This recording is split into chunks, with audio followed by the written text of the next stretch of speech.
iSINA tidak bersyarat. Kriteria permohonan selari dengan data KWSP. Baru-baru ini, berikutan pelbagai persoalan timbul daripada masyarakat mengenai kemudahan skim iSINA, iaitu pengeluaran caruman daripada akaun 1 KWSP. Jadi, hari ini KWSP tampil memberikan jawapan demi memastikan manfaatnya sampai kepada golongan yang terjejas. Sebelum dimulai, jangan lupa tekan butang subscribe, okey? Yang sering ditanya, bagaimanakah KWSP menetapkan mekanisme dan kriteria iSINA?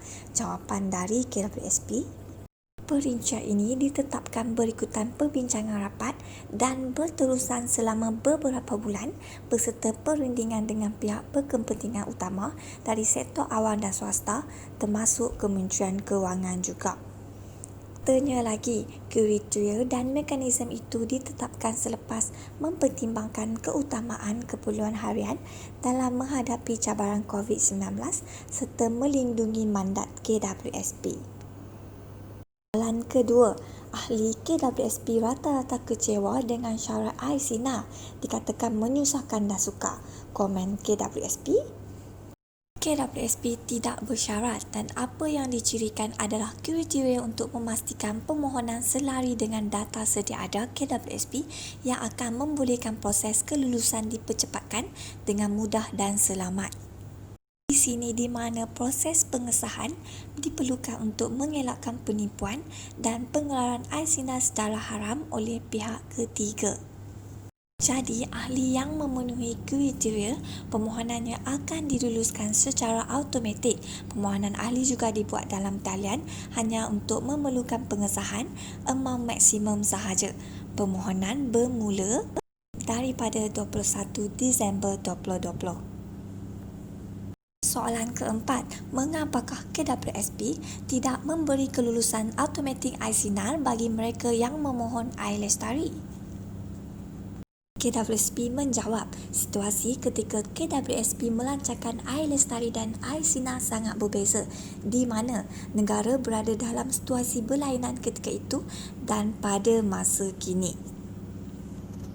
Soalan kelima, sebilangan ahli tidak mengalami pengurangan 30% tetapi memerlukan wang tunai untuk menampung kehidupan dalam wabak ini, terutamanya golongan B40 dan M40. Bolehkah mereka ini dipertimbangkan? KWSP menjawab, masih ada ruang di bawah kategori 2 untuk mempertimbangkan permohonan ahli yang terkesan sekiranya ahli mengalami pengurangan pendapatan atau gaji dan mempunyai dokumen sokongan sebagai bukti. Mereka digalakkan memohon pada 11 Januari depan, katanya lagi. KWSP juga akan mempertimbangkan permohonan itu. Ini bagi memastikan pintu tidak tertutup dan memberi peluang kepada seramai mungkin ahli memohon iSINA, dianggarkan sehingga 8 juta pemohon. Soalan yang paling popular, mengapa KWSP menetapkan pembayaran berperingkat 6 bulan untuk iSINA sedangkan anggota memerlukan wang dengan cepat? Mengapa tidak boleh dibuat secara one-off? Ini kerana KWSP ingin memastikan ahli dibantu untuk tempoh selama mungkin dan memahami bulan pertama adalah penting untuk ahli membayar tanggungan serta pembelanjaan awal tahun seperti persekolahan anak. Soalan ketujuh, bolehkah masa diambil untuk pemprosesan permohonan dipendekkan kerana ahli terdesak? Adakah aplikasi dalam talian untuk mengurangkan ahli kecawangan? Jawapan dari KWSP, bagi mereka dalam kategori 1, KWSP mempercepatkan proses permohonan melalui kelulusan automatik menggunakan data dalaman. Dianggarkan ahli akan menerima pembayaran pertama pada pertengahan Januari depan, katanya lagi. Bagi mereka yang dalam kategori 2, KWSP mengganggarkan masa pemprosesan antara 2 hingga 3 minggu dari tarikh permohonan bagi membolehkan pengesahan dokumen dan pertimbangan kes demi kes. Dianggarkan ahli akan menerima bayaran pertama pada akhir Februari. Soalan terakhir, apakah kesan Aisina kepada persaraan masa depan ahli? Apa nasihat KWSP kepada mereka?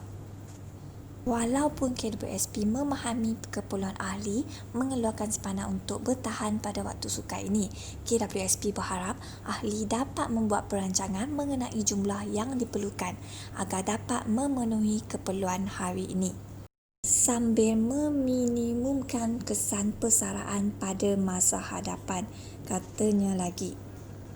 KWSP amatlah mengalu-alukan ahli untuk berjumpa pegawai khidmat nasihat persaraan untuk mendapatkan nasihat kewangan. Semoga dapat membantu.